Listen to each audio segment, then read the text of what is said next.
আপনি আপনি আপনাকে চিন্তা করতে হবে না। যদি কোথাও গোষ্ঠীদ্বন্দ্ব থাকে, তার জন্য আজকে বৈঠক হয়েছে এবং দল ঐক্যবদ্ধ এবং শক্তিশালী।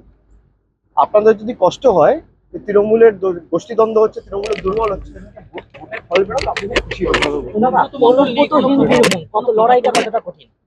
না, এই অনুব্রত মণ্ডলী যদি আজকে বিজেপিতে চলে যেত, ধোয়া তুলসী পাতা হয়ে যেত।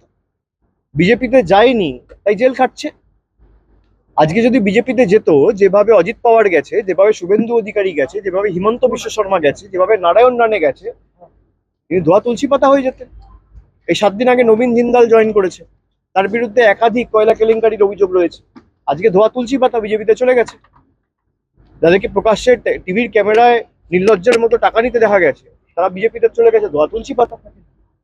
অনুব্রত মণ্ডলকে আপনি অ্যারেস্ট করেছেন গরু পাচারকারী মামলায়, গরু পাচার মামলায়। আপনি দেখুন, এখানে 10 দিন আগেও মেমারিতে ইউপি বিহার থেকে গরু আসছিল, পশ্চিমবঙ্গ পুলিশ ধরেছে।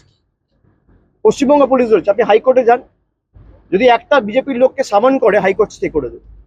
বিহারের মুখ্যমন্ত্রীকে, ইউপির মুখ্যমন্ত্রীকে, তৃণমূলের কোনো প্রতিনিধি তো বিহারে নেই, তৃণমূলের কোনো প্রতিনিধি তো ইউপি সরকারে নেই।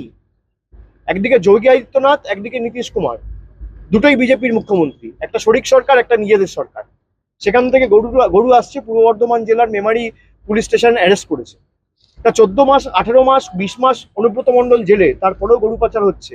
আর আসছে বিহার থেকে, উত্তরপ্রদেশ থেকে। আপনি কবার কটা সামান ইস্যু করে উত্তরপ্রদেশের যোগী আদিত্যনাথকে ডেকে পাঠিয়েছেন বা নীতিশ কুমারকে ডেকে পাঠিয়েছেন? পাঠাননি।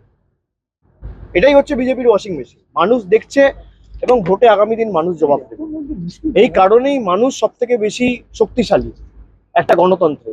ইডি সিবিআই শেষ কথা বলে না, শেষ কথা সাধারণ জনতা বলে, জনতা জনার্দন বলে, এবং মানুষই আগামী দিন জবাব দেবে। দ্য সহজ পাঠ, সহজ কথা, সঠিক তথ্য।